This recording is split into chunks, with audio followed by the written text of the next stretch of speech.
Hello everyone, हम फिर से लाए हैं विद्यानीर की तरफ से top 300 plus most important MCQs जो आपके आने वाले फीमेल सुपरवाइज़र एग्ज़ाम के लिए इम्पॉर्टेंट हो सकते हैं। आप इन मॉक्स को प्रैक्टिस करिए साथ साथ। जैसे ही मैं यहाँ पे आपसे क्वेश्चन पूछूंगी, आई वुड रिक्वेस्ट कि वीडियो को पॉज करें, try to answer the question और फिर देखें कि आपकी एक्यूरेसी कितनी आ रही है। So without wasting much time, let's get started. Okay, तो क्या कह रहा है क्वेश्चन नंबर 211। क्वेश्चन नंबर 211 कह रहा है what is the primary characteristics of an association. तो एक एसोसिएशन का प्राइमरी कैरेक्टरिस्टिक क्या होता है। इसी के साथ अब यहाँ पे एसोसिएशन आप जल्दी से अपने माइंड में रिवाइज कर लेंगे कि एसोसिएशन क्या होता है।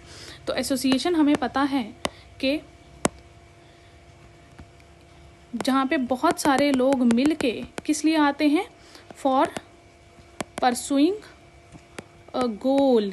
एक गोल को अचीव करने के लिए बहुत सारे लोग एक साथ जुड़ते हैं। तो लेट्स सी आवर ऑप्शन के इनमें से पूछ रहा है characteristic of association, it is based on kinship ties, no. Okay, option B कह रहा है it is formed voluntarily to pursue common goals. Option C कह रहा है इट इज नेचुरली अकरिंग। तो अभी हमने देखा बहुत सारे लोग मिल के आ रहे हैं, तो नेचुरली तो नहीं होगा। इट इज ऑलवेज टेम्पररी, तो ऑलवेज टेम्पररी, यहाँ पे एक्सट्रीम स्टेटमेंट आ गया ऑलवेज, तो ये भी कैंसिल हो जाएगा। तो ऑप्शन बी क्या कह रहा है, it is formed voluntarily to pursue common goals. Yes, this is your right answer. ठीक है, now okay, moving on to our next question which is which of the following best defines caste. इनमें से कौन सा best define कर रहा है caste को। So let's see our options. A system based on individual achievements, a social structure based on hereditary classes, a flexible class system, a temporary social grouping. तो यहाँ पे इंडिविजुअल अचीवमेंट्स की बात कर रहा है, ये तो नहीं होगा। Social structure based on hereditary classes, yes, this is our true definition of caste. यहाँ पे क्लासेस देख के कंफ्यूज नहीं होना। हेरिडिटरी क्लास यानी कि पुराने ज़माने में क्या होता था कि जो बाप काम कर रहा है बेटा भी वही काम करेगा, तो it was based on the caste के जो काम एसोसिएट किया जाता था, that was on the basis of caste. तो ऑप्शन बी जो है वो हमारा राइट आंसर हो जाता है। Okay, let's see our option. Let's see our question number 213। What are folkways. Folkways क्या होते हैं, तो देखते हैं ऑप्शंस क्या हैं। An informal norm that govern everyday behaviour, strict norms with more moral significance, ये तो हमारा मोर्स हो गया, तो ये तो नहीं होगा। लीगल रूल्स, ये इसका मतलब ये लॉज की बात कर रहा है, तो ये भी नहीं होगा। एंड रिचुअलिस्टिक बिहेवियर भी नहीं होगा। तो हमारा सही ऑप्शन क्या हो जाएगा, an informal norm that govern our everyday behaviour. Okay, now moving on to our next question. What is the term for family, what is the term for family that includes relatives beyond the nuclear family। तो nuclear family में क्या हुआ, parents और उनके बच्चे रहते हैं। तो यहाँ पे the term for a family that includes relatives beyond the nuclear family में क्या हो जाएगा, तो इसका सही ऑप्शन हो जाता है that is your extended family. तो इसमें सही ऑप्शन क्या हो जाएगा, हमारा एक्सटेंडेड फैमिली। ठीक है, now moving on to our next question which is what is the term for the difference in pay between man and women for the same work. तो यहाँ पे क्या पूछ रहा है कि यहाँ पे डिफरेंस क्या है इन pay between man and women for the same work. तो यहाँ पे दोनों की सैलरी में डिफरेंस पूछ रहा है। तो यहाँ पे सही ऑप्शन देखते हैं। ए कह रहा है जेंडर गैप, बी कह रहा है वेज डिस्पैरिटी, सी कह रहा है जेंडर पे गैप और डी कह रहा है एम्प्लॉयमेंट इनइक्वालिटी। अब देखो बहुत सारे ऑप्शंस आपको एग्जाम में भी ऐसे होगा वेयर यू विल फील कि सभी ऑप्शंस जो है वो सही लग रहे हैं, और उस टाइम पे आप क्या करेंगे, उस टाइम पे आपको मोस्ट अप्रोप्रिएट आंसर जो है वो देखना है। तो इसका सही आंसर क्या हो जाएगा, हमारा option C, that is your gender pay gap. Okay, now moving on to our next question which is what does the title 9 of the education amendment of 1972 address। तो क्वेश्चन नंबर 216 में title पूछ रहा है, title 9 of the education amendment of 1972 address. तो इसका सही option क्या हो जाएगा, gender discrimination in educational institutions. तो 216 का option A will be your right answer. ठीक है, now next Erikson stage, very important. तो दोस्तों आपने एग्जाम में जाने से पहले एरिक्सन और फ्रूड दोनों की थ्योरीज को अच्छे से पढ़ लेना है, और कौन सी स्टेज में क्या डेवलप हो रहा है उसको भी आपने अच्छे से याद करके जाना है। ठीक है, एरिक्सन स्टेजेस से क्वेश्चन पूछ रहा है, in Erikson stages of development what is the main challenge for middle adulthood. तो मिडल अडल्टहुड जो है वहाँ का मेन चैलेंज जो है वो पूछ रहा है। तो मिडल अडल्टहुड हमारा क्या आ जाएगा इसमें? इसमें हमारा ऑप्शन आ जाएगा that is your generativity versus stagnation. तो 217 का जो राइट आंसर है that is your option A, generativity versus stagnation. Okay, next, what concept did George Herbert Mead? तो मीड की जो एक थ्योरी है वो ही उसी से क्वेश्चन आया हुआ है कि what concept did George Herbert Mead introduce in his theory of socialisation. तो यहाँ पे ऑप्शन क्या है? A super ego, B identity crisis. अच्छा, आप कमेंट बॉक्स में बताना कि सुपर ईगो क्या होता है और किसने दिया था सुपर ईगो का कॉन्सेप्ट। ठीक है, बी कह रहा है आइडेंटिटी क्राइसिस, सी कह रहा है looking glass self and D कह रहा है आई एन मी। तो इसका सही ऑप्शन जो है वो हो जाएगा आई एन मी। तो जी एच मीड की एक थ्योरी थी जिसमें वह आई और मी के बारे में डिफरेंस बताते हैं। ठीक है, now let's move on to our next question. तो मैं जल्दी से आपको ये क्वेश्चन करवा रही हूँ ताकि आपका टाइम बिल्कुल भी वेस्ट ना हो, आप जल्दी से जल्दी प्रैक्टिस करें and you can go back to the revision. Now what is question number 219? Who is considered as the father of modern evolutionary theory? तो who is considered as the father of modern evolutionary theory? तो इसका सही answer क्या आ जाएगा? That is your Charles Darwin. उसके बाद next question है the UDHR consist of how many articles? तो ये हमें पता है कि UDHR में कितने आर्टिकल्स होते हैं, that is we have 1 preamble and 30 articles, और ये सारे के सारे आर्टिकल्स आपको याद करने हैं, that is your 30 articles. Question number 221 क्या कह रहा है? That patriarchy is a social system in which. तो पेट्रियार्की का तो हमेशा याद रखना कि पेट्रियार्की में क्या है? ऑलवेज जो मेल मेंबर है फैमिली का वही हेड करता है फैमिली को, और उसी की वही डिसीजन मेकिंग पावर जो है वो किसके पास होती है? Only the male head of the family. ठीक है, बहुत बेसिक सा कॉन्सेप्ट है ना। अब patriarchy is a social system in which women hold power? नहीं, men hold primary power and predominate in roles and political leadership? yes, ये हमें सही लग रहा है। देखो, आपको क्वेश्चन पेपर में भी कई बार फर्स्ट या second option he you will be very sure कि हाँ ये आंसर है, बट वहाँ पे जल्दबाजी में गलती नहीं करनी है, वहाँ पे चारों के चारों ऑप्शंस पढ़ने हैं। ठीक है, ओवर कॉन्फिडेंट नहीं होना है। ठीक है, तो हम भी पढ़ेंगे। ऑप्शन सी क्या कह रहे हैं? Power is equally shared. No. Option D कह रहे हैं gender roles are non existent. ऐसा भी नहीं है, तो option B will be your right answer, that is men hold primary power and predominate in roles of political leadership. Okay, now moving on to question number 222, the convention on the rights of child was adopted in। तो rights of the child की convention, तो the convention on the rights of the child was adopted in, तो यहाँ पे option देखते हैं 1969, 1975, 1989 and 1995। तो इसका सही ऑप्शन क्या है? That is 1989। Next question, which organisation primarily responsible for assessing global poverty? तो यहाँ पे ग्लोबल पॉवर्टी को असेस करने के लिए कौन सी प्राइमरी रिस्पॉन्सिबल है, कौन सी ऑर्गेनाइजेशन जो है जो प्राइमरीली रिस्पॉन्सिबल है for assessing the global poverty? हम सभी को पता है that is your world bank.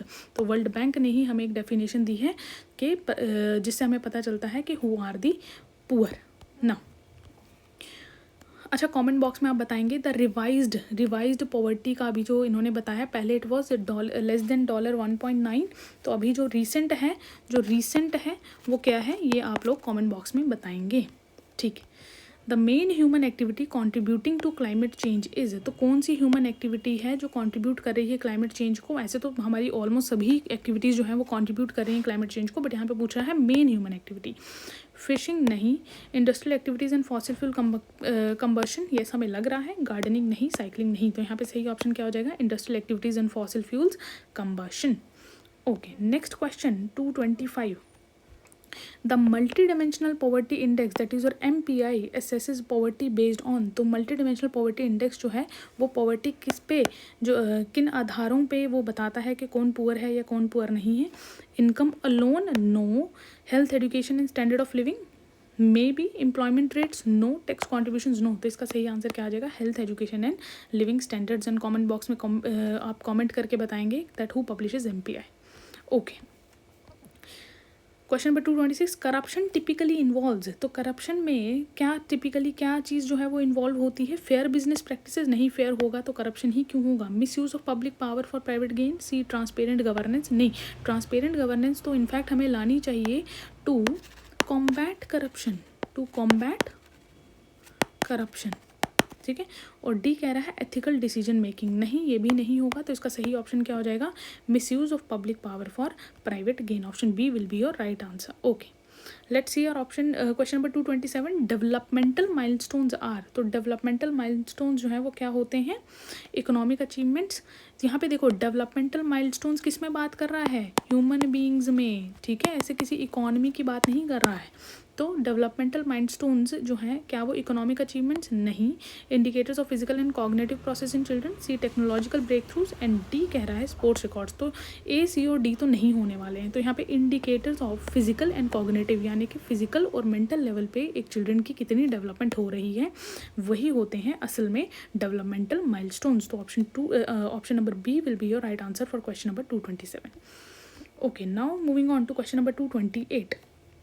The recommended daily intake of water is approximately, ये तो हम सबको पता है कि हमें एक दिन में 2 से 3 लीटर पानी जो है वो पीना चाहिए। और अभी गर्मियाँ भी ज़्यादा हो रही हैं, तो अभी आपको एटलीस्ट 2 से 3 लीटर पानी जो है वो पीते रहो, ठीक है, क्योंकि एग्ज़ाम आने से पहले बीमार नहीं पड़ना है, ठीक है। Physiology is the study of, तो अगर आपने यूनिट 5 अच्छे से किया होगा तो वहाँ पे फिजियोलॉजी की बात हो रही है।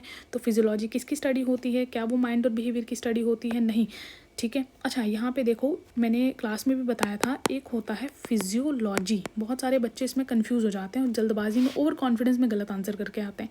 और दूसरा होता है साइकोलॉजी, ठीक है। फिजियोलॉजी का मतलब होता है which is related to your body functions and body organs, ठीक है। और साइकोलॉजी क्या है, माइंड या फिर कॉग्निटिव की बात हो रही है। तो यहाँ पे जहाँ फिजियोलॉजी आएगा तो यहाँ पे क्या क्या याद करना है, दैट इज़ योर बॉडी। और जहाँ पे साइकोलॉजी आएगा यहाँ पे योर माइंड, ठीक है।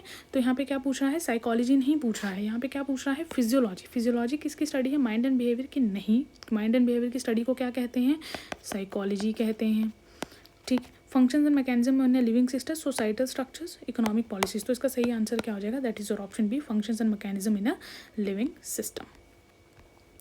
Now moving on to question number 230, an example of food preservation is. तो फूड प्रिजर्वेशन का जो एक एग्जाम्पल पूछ रहा है कि इनमें से कौन सा फूड प्रिजर्वेशन का एग्जाम्पल है, कुकिंग, नहीं, कैनिंग, सर्विंग, टेस्टिंग। तो यहाँ पे क्या आ जाएगा, option B, that is your canning, जहाँ पे हम फूड को स्टोर करते हैं जार्स में या फिर कैंस में, ठीक है, और उसको एक सर्टन टेम्परेचर में रखते हैं सो दैट फूड जो है वो क्या हो सके, वो प्रिजर्व होके रह सके। तो यहाँ पे option B, that is canning, will be your right answer.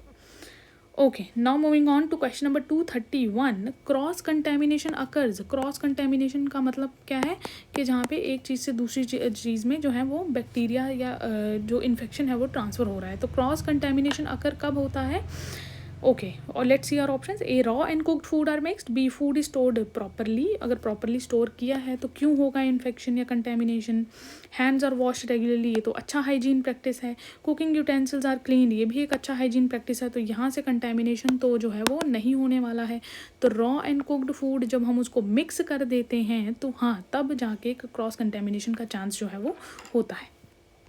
Okay, chemical analysis of food is important for, chemical analysis of food जो है वो इम्पॉर्टेंट है किसके लिए, मार्केटिंग पर्पसेस के लिए, determining nutrient content and safety, reducing food production cost.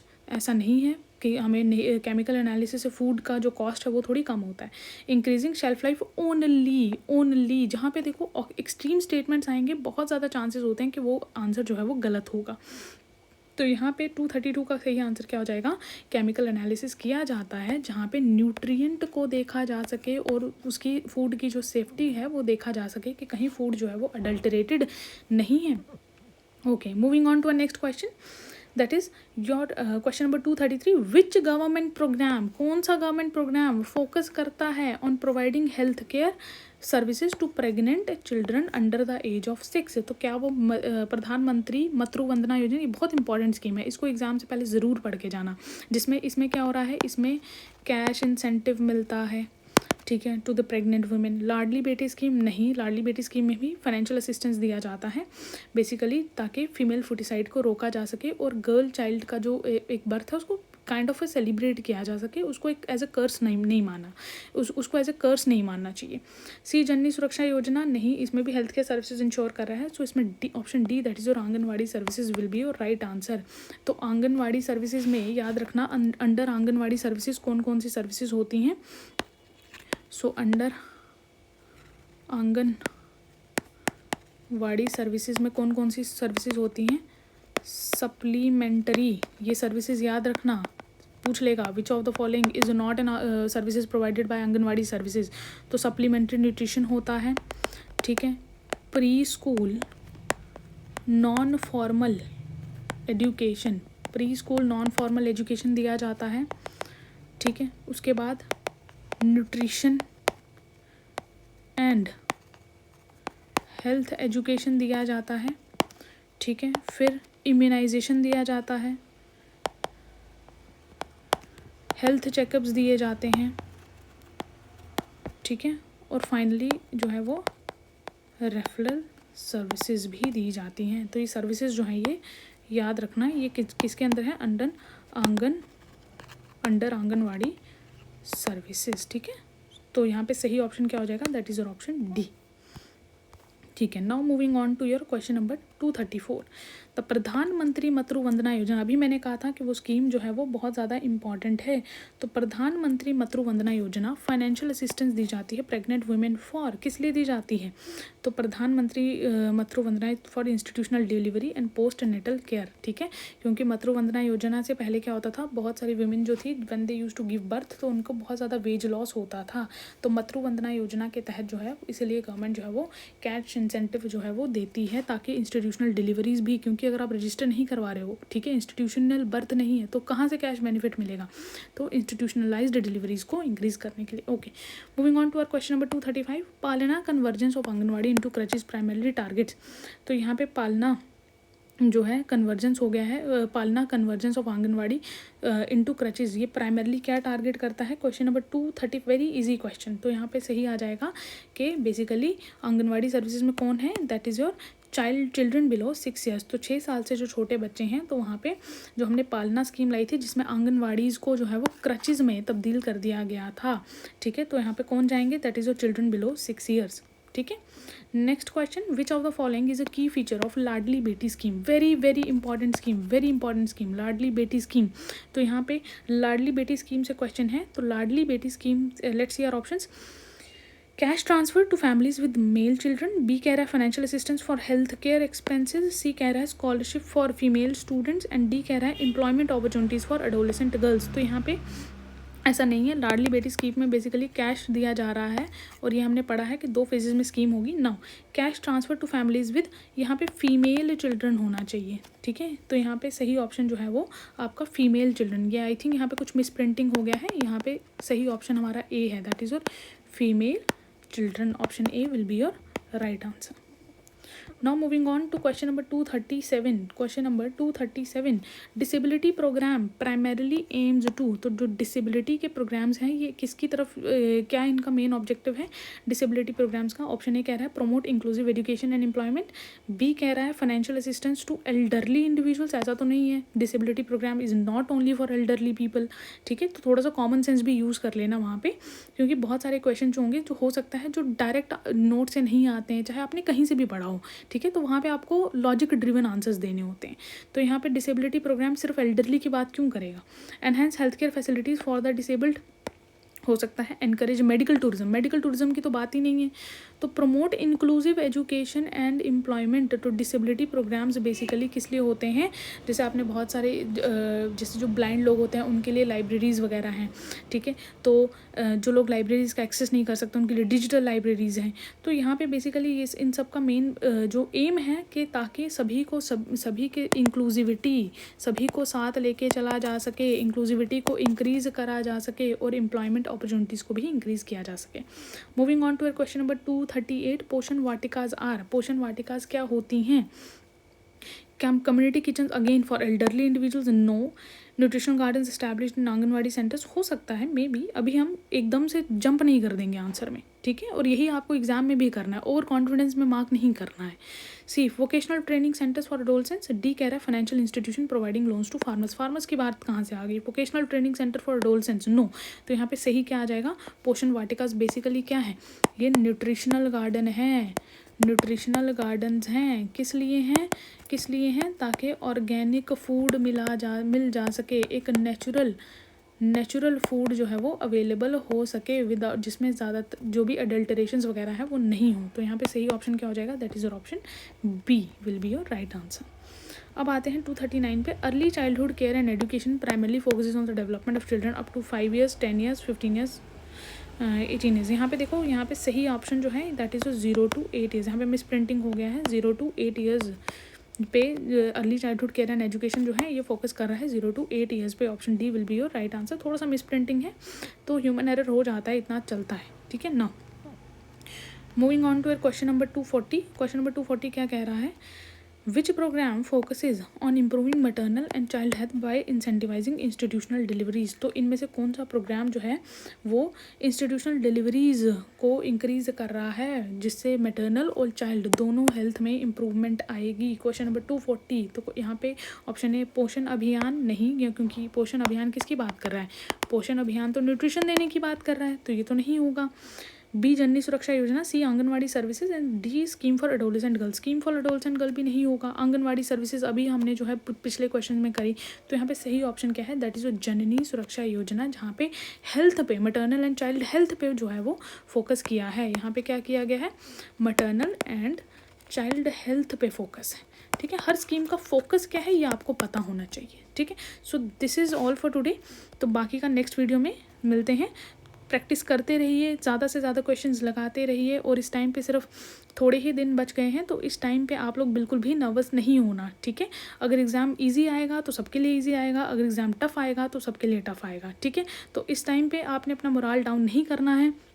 आपको multiple मॉक्स को आप प्रैक्टिस करते जाइए, और जितना आपने पढ़ा है उस पर यकीन रखिए, खुद पे विश्वास रखिए और रिवीजन करते रहिए, ठीक है। So all the very best and thank you so much.